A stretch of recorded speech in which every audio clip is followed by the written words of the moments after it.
Welcome to Man Does Tech, where I solve the problems you didn't even know you had.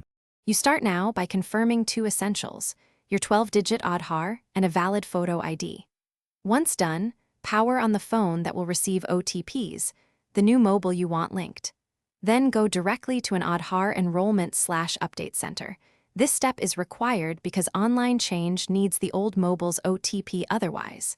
Tell the operator you want a mobile number update, hand over ID for verification, and hand them the new mobile number to enter into the form.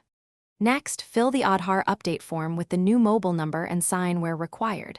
The operator will scan your ID and enter details into the system. After submission, you must authenticate, either by fingerprint or an OTP sent to the new number, so make sure the phone is nearby. Pay the official fee.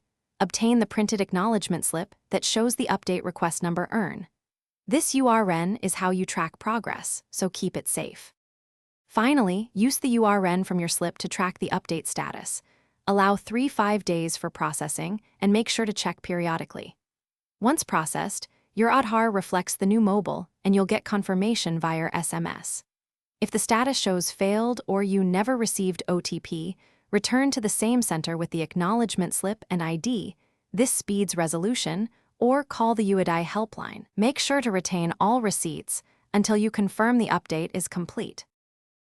Thanks for watching. If you found this helpful, don't forget to like and subscribe.